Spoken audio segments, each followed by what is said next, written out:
Hello everyone, and welcome back to the Quiet Kenku. Today we have a session recap of the first session of Iodithis, the D&D adventure. So session 1 went up recently, and I'm going to start doing these as recaps every so often. It'll be the day after the VOD goes up on YouTube. The sessions are streamed every other Wednesday on twitch.tv/quietd20. And the VODs are then going to go up the following Monday. Let's get into it. So, the first session of Iodithis was pretty eventful. We had done a session 0 that was not streamed, although you can find the recap for that as well. In the session 0, they had met a bandit leader by the name of Deadlock. And again, you can, for more information, you can go watch that recap if you haven't already. However, in the first session, they followed through with their deal they made with Deadlock, this bandit leader, and they, they killed lots of people. So to start, the group met up in the morning and realized that their one friend, one of their compatriots, Alaya, the elven monk, they had somehow appeared outside the building they were currently in, with no real reason to have been there. They were in their bed, in their room, as the last they knew. But they woke up outside, a silver pocket watch lying on the ground. A silver pocket watch that none of them had placed there. So with this pocket watch lying on the ground, Lucia, having recognized this pocket watch, as he'd seen someone in his past with that watch. But Isaac, the human rogue fighter, snatched it. And nobody noticed, as they were too focused at the time on Alaya, and on Lucia, who was at that time catatonic after seeing the watch. And so Isaac snatched it. With the watch in hand, Isaac walked off a bit.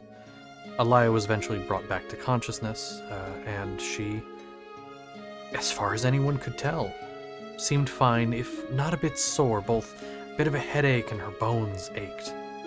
But she was brought back to consciousness. And with that said, they began their day. They were to meet Deadlock in a different tavern, I believe the Rusty Tabernacle. They met him there, or they got there first, and got food. A man there as well, someone who they didn't recognize, but upon Deadlock arriving, announcing, "Oh, you're all here," introduced this man as, well, he didn't introduce him quite yet. That's incorrect. He introduced him as the planner for their little heist. A heist to go into the Adventurers Guild and steal a number of documents relating to different businesses across the Cerulean Isle. Businesses that then Deadlock, with the deeds and everything in hand and a little bit of coin, would become the proprietor of. Since with these documents it would prove the legitimacy and make his organization a little more legitimate.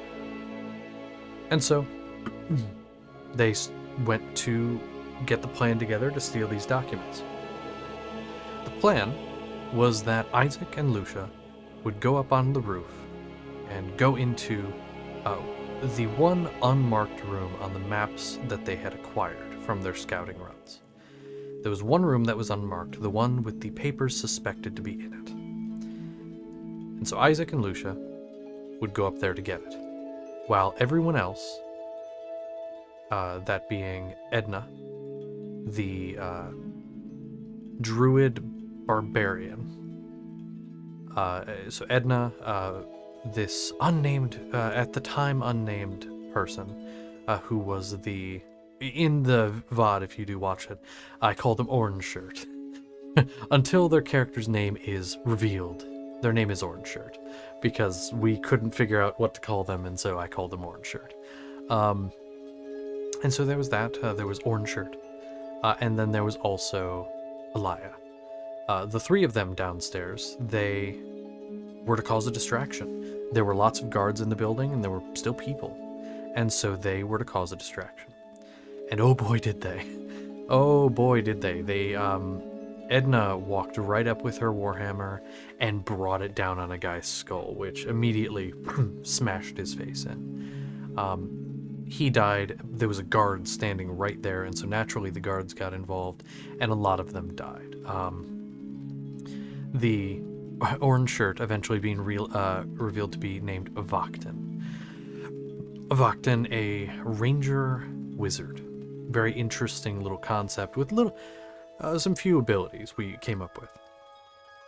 And so they used one of their subclass abilities that allowed them to change the element a spell was.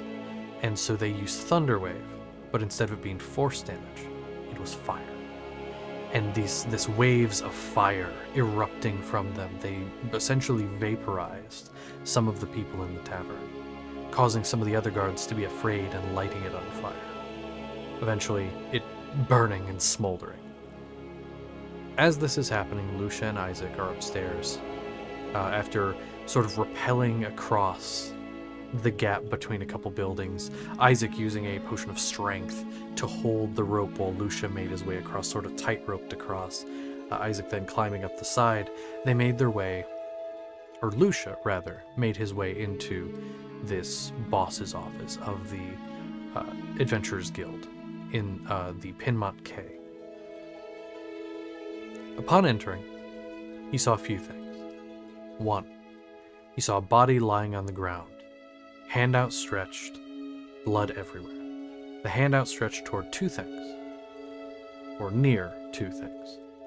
A journal that seemed to, just after brief glance, seemed to talk about a newer technology within the last couple hundred years, known as Runesedir, a sort of mix of magic and technology. If you've ever seen the show Arcane, it's similar to Hextech in its concept of magic and technology, but that's about where the similarities stop. And then next to it was an unrefined piece of what is known as Xanadus. Xanadus being one of the key sort of ingredients in this new technology, something that can be mined naturally for the most part, but to be refined is an arduous process, and Lucia being uniquely familiar with this due to not only his prior research, but also the area where he originally lived, being one of the locations where this was refined. And so he was familiar, and he took the stone. Eventually he searched around, and he did also find the papers they came for, and so they left. They left onto the roof, hopping back across, and about that time, as everyone got back out of their building or into position back on the roof, there was a standoff outside. Guards that had heard the commotion, including the captain of the guard who originally had given the party not only the promise of gold and a ship to get off the island, but also, well, they were supposed to save their son from Deadlock, who they had now allied themselves with, were out there, and Deadlock and his gang as well, all having weapons pointed at each other and all waiting. And in that moment they looked toward the party to see what they would do. And the party chose Deadlock. And so they, taking up arms, began to attack the guard, and made short work of them as well. The guard had numbers, but as the party began to attack, Deadlock's gang was able to quickly outnumber them. As the guard dropped, Deadlock's gang seemed to surge forward, pushing through with renewed vigor, and were able to make their way. Eventually, the captain of the guard fell by Edna's hand. and they were able to make their way away. Eventually, bit by bit, the party started to run, and Alaya, I believe, was the first to go. And on her way, she tripped and fell. And as her head would have hit the ground, instead her hands did, as her body had sort of shifted, her bones restructuring themselves into a more four-legged form. Her hands and feet structuring, and her pelvis sort of moving to almost be more the anatomy of a dog or a lion, something that would be able to run easier on four legs. And with that renewed speed, ran as fast as she could toward where the boat would be. The boat would be basically finished. Excuse me. And with that, the party made their way to the ship. One by one. After making their way to the ship, they waited, made sure the ship was in good order, the battle had been won. And party getting there first decided what to do. Do they leave Deadlock's gang, or do they keep their promise? And do they allow him on the ship with his crew? That was also part of their deal. Deadlock and his gang would be allowed entry onto their ship to go back to the mainland, and then they could part ways. And so, party decided this. Edna, being the big, burly bear of a woman that she is, would stand and make sure that they were given payment before they could get on the ship. So Deadlock's gang approached, Deadlock with them, of course, carrying the body of the captain and a couple soldiers. Just to kind of be like, hey, dead. And Edna's standing there waiting. Basically says you give payment or you don't get on the ship. And so, Deadlock looks over to his guys, and not only does the party get the payment offered by the captain, but also a little extra from Deadlock. And so, payment was given, and they get on the ship. That is about where it ended. Them getting on their way toward the mainland, toward Dumsivak of the Dobrus Dominion, the mainly Orcish nation, we'll call it. And so then they started heading east in that direction. That's about where that's where the session ended. Again, the VOD is up if you'd like to watch it in its entirety. I skipped over smaller details. That was the majority of the important details of what happened, and a couple not so important details, but that is what happened. So if you would like to watch the rest and see everything, you can. The VOD is up there. It is episode 1, Double Deluxe. And so, there you go. Session 2, and then the recap for it will be this following week. They'll be posted this following week because I was very late in getting this recap up, as well as getting the VOD from session 1 up. I was very, very late on getting those up, so I want to make sure I do now. So there you go. You can find it there. And I promise I will do better. I've got a schedule now, and I'm treating it more like a kind of like a work schedule in a way, or a school schedule. I'm trying to stick to it. I'm doing my best. So I'm gonna, and also as a reminder, I will be continually posting new schedules every Saturday.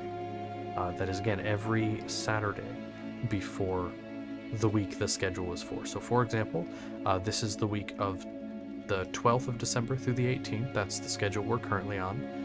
So then on Saturday, which Saturday is the 17th, so the schedule for, because it's a Monday through Sunday schedule, so Saturday being the 17th, the schedule for the 19th through 25th will be, the schedule for the 19th through 25th will be posted Saturday the 17th. So just keep up with that. Mondays are going to be Minecraft Mondays, unless I find something else that starts with M that I can play on Mondays, because I want it to be like that, triple M.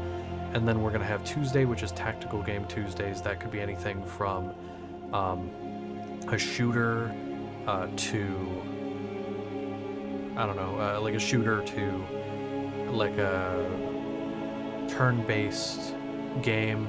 Let's say like Gwent or Hearthstone or Iron Harvest if I play that again. That'll be like Tactical Game Tuesdays. That'll cover a lot of different games. Excuse me. Wednesdays, every other Wednesday will be Iodithis. Thursday's just always going to be my day off, where I don't stream unless I really want to. Friday is Fireside Chat Friday, where we just kind of sit and talk. That'll be in the morning, because I work. It'll be in the morning. I might do another one in the evening of Fridays, but morning for sure.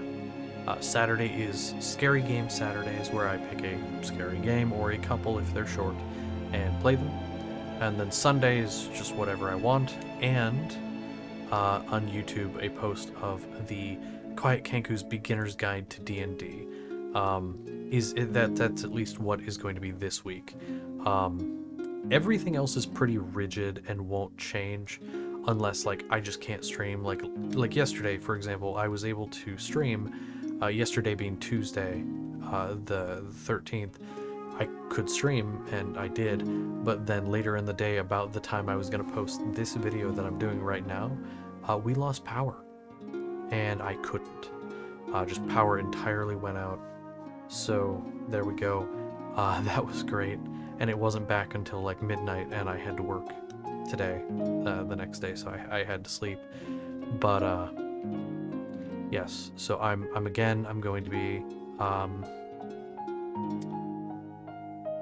I'm gonna be trying to stick to the schedule. So if you support the channels, follow, subscribe, like, follow. I already said that. Comment. Honestly, just anything you can do to support is much appreciated. I'm gonna be very soon having emotes made for my Twitch channel, both sub emotes, and then when it unlocks, I'll have some free emotes as well, but that hasn't unlocked yet. Because I haven't streamed for long enough since becoming an affiliate consecutively to get it. But we're getting there. We're getting there. It doesn't have a counter though, so we'll see. But yeah. That's all I got, really. I don't have anything else to say, so again, thank you so much. Bye.